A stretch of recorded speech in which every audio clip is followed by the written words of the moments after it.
नमस्कार, मैं हूं नीरज मिश्रा और आप देख रहे हैं देवभूमि। देहरादून में मुख्यमंत्री पुष्कर सिंह धामी की अध्यक्षता में आयोजित मंत्रिमंडल की बैठक में प्रदेश के पूर्व मुख्यमंत्री मेजर जनरल भुवन चंद खंडूरी और प्रसिद्ध निशानेबाज जसपाल राणा के निधन पर गहरा शोक व्यक्त किया गया। सचिवालय में हुई बैठक की शुरुआत में मंत्रिमंडल के सदस्यों और अधिकारियों ने दिवंगत आत्माओं की शांति के लिए 2 मिनट का मौन रखकर उन्हें भावभीनी श्रद्धांजलि अर्पित की। मुख्यमंत्री ने कहा कि मेजर जनरल भुवन चंद खंडूरी ने प्रदेश के विकास, सुशासन और जन सेवा के क्षेत्र में महत्वपूर्ण योगदान दिया। वहीं जसपाल राणा ने अपनी उत्कृष्ट खेल प्रतिभा से देश और उत्तराखंड का नाम राष्ट्रीय और अंतर्राष्ट्रीय स्तर पर गौरवान्वित किया। मुख्यमंत्री ने कहा कि दोनों महान हस्तियों का योगदान सदैव याद किया जाएगा।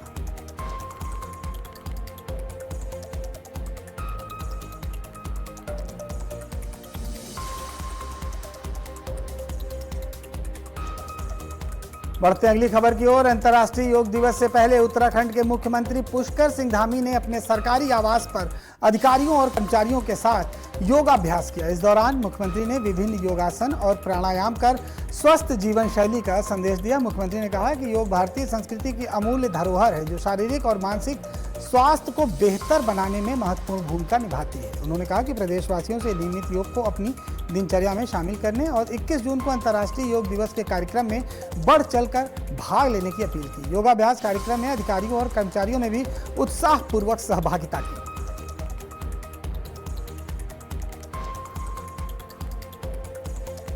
नीट परीक्षा को लेकर उत्तराखंड सरकार ने अभ्यर्थियों को बड़ी राहत दी है। नीट की पुनः परीक्षा में शामिल होने वाले उत्तराखंड के स्थायी निवासी अभ्यर्थी अब उत्तराखंड परिवहन निगम की साधारण बसों में निःशुल्क यात्रा कर सकेंगे। मुख्यमंत्री और परिवहन मंत्री के निर्देश पर यह सुविधा 19 जून से 23 जून तक लागू रहेगी। अभ्यर्थी परीक्षा केंद्र तक जाने और वापस आने के लिए इस सुविधा का लाभ उठा सकते हैं। इसके लिए उन्हें बस में अपना वैध नीट प्रवेश पत्र कंडक्टर को दिखाना होगा। उत्तराखंड परिवहन निगम की प्रबंध निदेशक रीना जोशी ने बताया कि परीक्षार्थियों की सुविधा और समय पर परीक्षा केंद्र तक पहुंच सुनिश्चित करने के लिए यह निर्णय लिया गया है।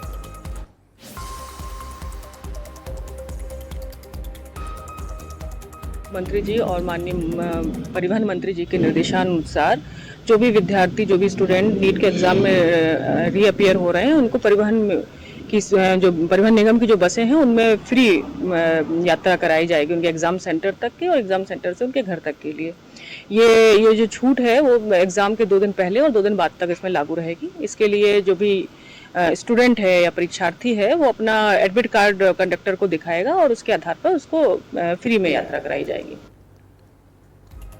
बढ़ते अगली खबर की ओर। देहरादून में जिलाधिकारी डॉक्टर आशीष चौहान की अध्यक्षता में जिला उद्योग मित्र समिति की बैठक आयोजित की गई। बैठक में उद्योगों से जुड़ी विभिन्न समस्याओं और उनके समाधान पर विस्तार से चर्चा हुई। जिलाधिकारी ने कहा कि उद्योग मित्रों की समस्याओं का समयबद्ध समाधान जिला प्रशासन की प्राथमिकता है, क्योंकि औद्योगिक विकास रोजगार और स्थानीय अर्थव्यवस्था को मजबूती देता है। सेलाकुई के निर्माणाधीन 220 केवी विद्युत स्टेशन की समीक्षा करते हुए अधिकारी ने बताया कि ये अगले 2 से 3 दिनों में शुरू हो जाएगा। डीएम ने औद्योगिक क्षेत्रों में बिजली शटडाउन की समस्या के समाधान, उद्योगों के लिए समर्पित व्हाट्सएप ग्रुप बनाने और स्मार्ट मीटर संबंधी शिकायतों के निस्तारण के निर्देश दिए। साथ ही मोहब्बते वाला क्षेत्र में अतिक्रमण और अवैध पार्किंग पर सख्त कार्रवाई और औद्योगिक भूमि के दुरुपयोग की जांच के लिए विशेष टास्क फोर्स गठित करने के निर्देश दिए।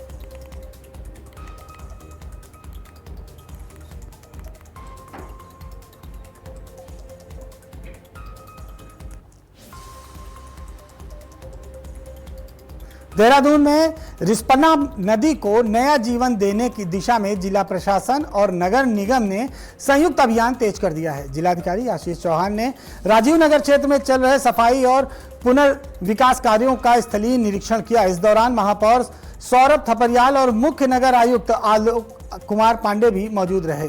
प्रशासन ने स्पष्ट किया कि रिस्पना को कूड़ा घर नहीं बनने दिया जाएगा और मानसून से पहले नदी की व्यापक सफाई प्राथमिकता है। नगर निगम द्वारा 12 जेसीबी और 15 डंपरों की मदद से युद्ध स्तर पर अभियान चलाया जा रहा है। मार्च से अब तक करीब 17,000 मैट्रिक टन कूड़ा भी उठाया जा चुका है। प्रशासन ने अनट्रीटेड नालों के उपचार और नदी संरक्षण के लिए दीर्घकालीन कार्य योजना तैयार करने की भी बात कही।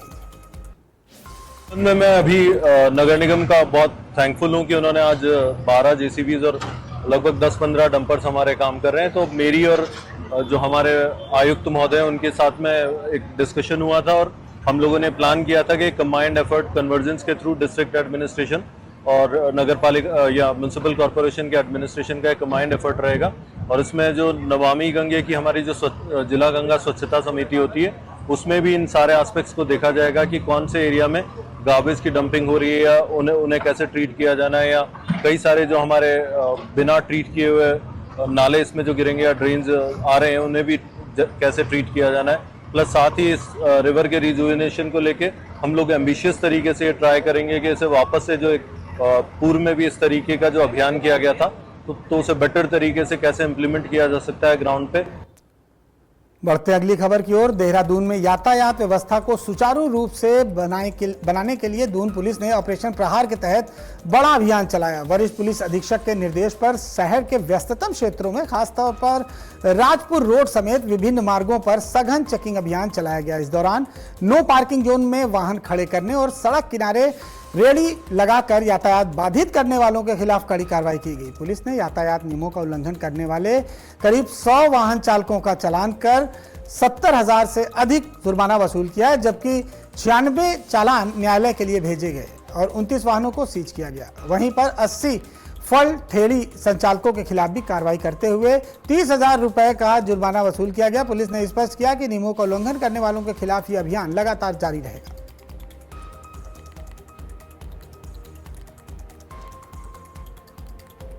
अगली खबर उत्तराखंड से है।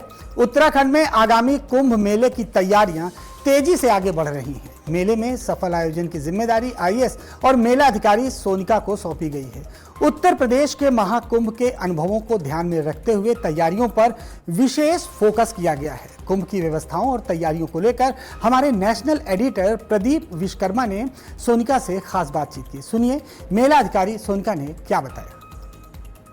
नमस्कार मित्रों, मैं प्रदीप विश्वकर्मा आ पहुंचा हूं हरिद्वार में और आज हमारे सामने जो शख्स है वो बहुत ही खास इस मायने में क्योंकि वो मेला अधिकारी हैं। सोनिका जी हमारे साथ में है। जो कुंभ होने जा रहा है उसका प्रभार सौंपा गया है। एचआरडीए की भी वो उपाध्यक्ष है और साथ ही साथ में 2010-22 की आईएएस है, साइंटिस्ट भी है, डीआरडीओ में भी काम किया है, बहुत काम किया है। हम उन्हीं से थोड़ा जानकारी लेंगे कि क्या है उनका आगे का कार्यक्रम, कैसे वो इस जो 2027 का प्रोग्राम है उसको कैसे आगे बढ़ाएं। मैडम बहुत धन्यवाद आपका। बड़ा लंबे समय से आप राजस्थान से आते हैं। जी जी जी मैं राजस्थान से 2010 में आपने क्वालिफाई किया एज ए आईएएस। जी 2010 में मैं उत्तराखंड कैडर में आई और पिछले 15 सालों से मैं यहाँ काम कर रही हूँ। एक बड़ी बात यह है कि आप साइंटिस्ट थी, आप डीआरडीआरओ में भी साइंटिस्ट थी, तो वहां से साइंटिस्ट का टेम्परामेंट लेकर के आप इधर और मैथमेटिक्स भी रही है, आपने एमएससी किया मैथमेटिक्स में, तो इधर का रुख कैसे किया? बेसिकली मास्टर्स किया फिर मैंने मैथमेटिक्स में और उसके बाद फिर मैं साइंटिस्ट रही डीआरडीओ में और उसी टाइम पे फिर मुझे लगा कि एक बार प्रिपरेशन कर लेते हैं। मैं दिल्ली में ही रहती थी, मुझे प्रिपरेशन की, फिर मेरा सिलेक्शन हुआ 2010 में और उसके बाद से तो फिर मैं यहीं पे काम कर रही हूँ। राजस्थान एक मरुस्थल प्रदेश और उत्तराखंड एक हरियाली भरा प्रदेश, क्या डिफरेंस नजर आता है? मुझे कल्चरली मुझे लगता है बहुत सिमिलैरिटी है, काफी चीजों में सिमिलैरिटी दिखती है मुझे उत्तराखंड और राजस्थान में और बहुत यहाँ पे भी मुझे it's like a home now और यहाँ पे काफी अच्छा लगता है मुझे काम करना और मुझे ये अब अपनी कर्म भूमि है मेरी और मुझे यहाँ बहुत अच्छा लगता है और मेरी कोशिश रहती है कि जितनी शिद्दत से जितनी मेहनत से मैं यहाँ काम कर सकूँ उतना करूँ। आप देहरादून की डीएम भी रही हैं, देहरादून के विकास के लिए काफी काम किया, कैसा रहा आपका वो? करीबन 2 साल 2.5 साल मैं वहाँ रही और काफी लर्निंग एक्सपीरियंस था क्योंकि कैपिटल थी तो काफी चीजें सीखने को मिली मुझे और बहुत अच्छा टेन्योर वहाँ पे मेरा रहा। मैं स्मार्ट सिटी भी उसमें उधर देख रही थी और काफी बहुत सारी चीजें डेवलपमेंट की भी वहाँ पे की गई।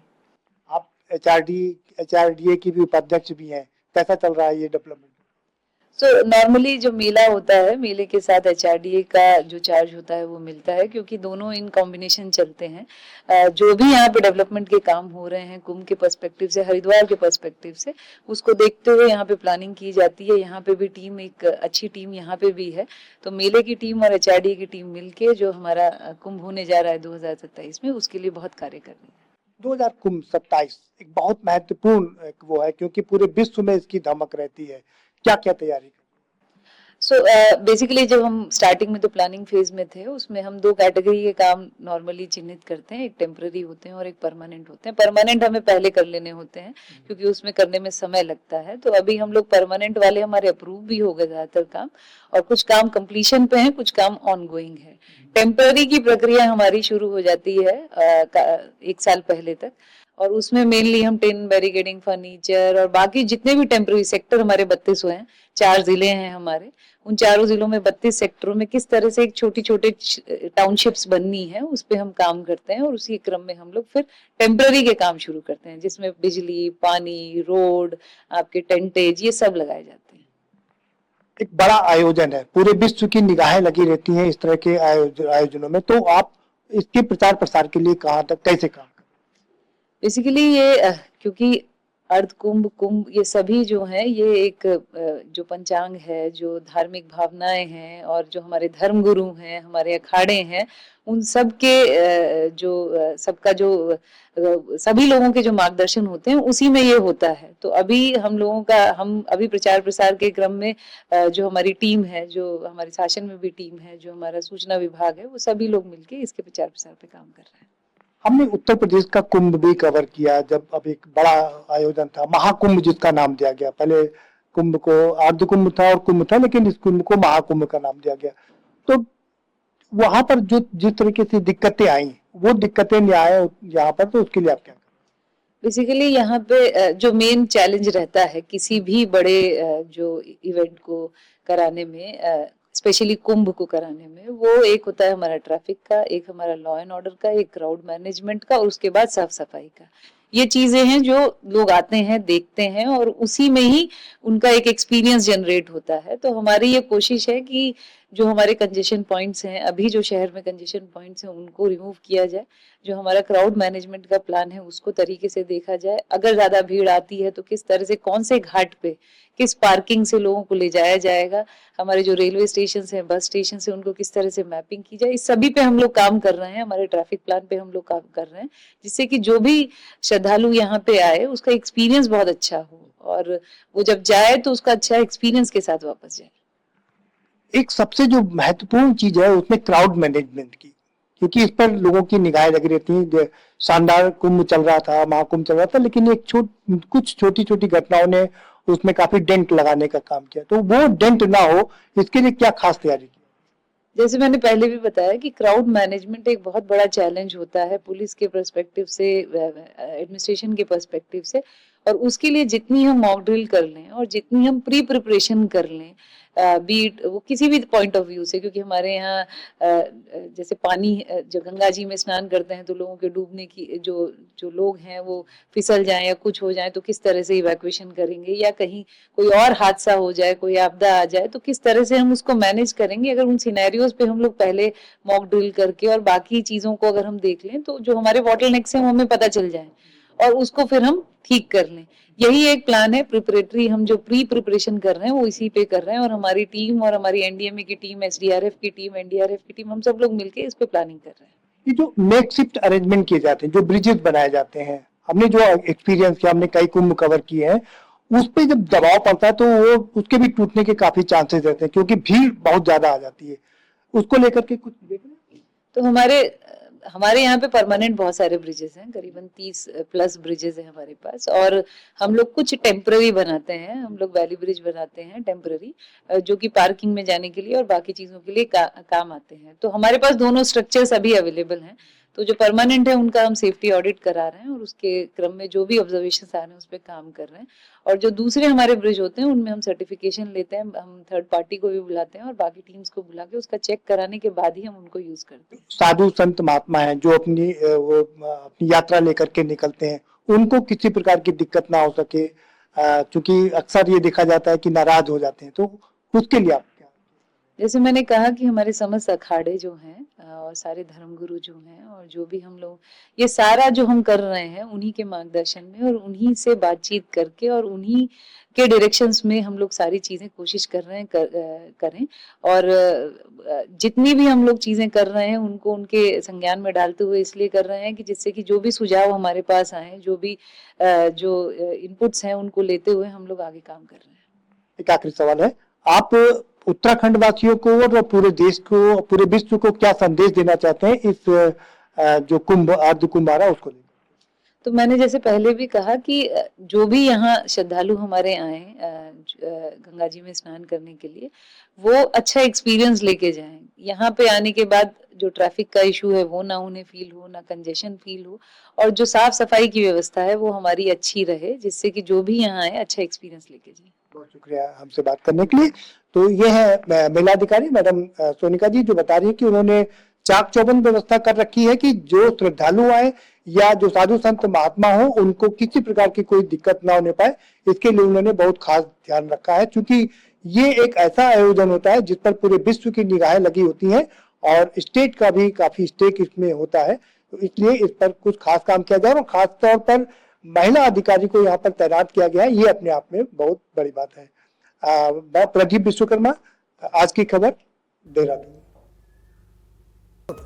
उत्तराखंड सरकार में दर्जा प्राप्त राज्य मंत्री देशराज कर्णवाल से हमारे नेशनल एडिटर प्रदीप विश्वकर्मा ने खास बातचीत की। इस दौरान समाज कल्याण विभाग की जिम्मेदारी संभाल रहे देशराज कर्णवाल ने विभाग की योजनाओं और कार्यों पर विस्तार से चर्चा की। उन्होंने प्रदेश में संचालित जन कल्याणकारी योजनाओं की प्रगति और लाभार्थियों तक पहुंच पर अपनी बात रखी।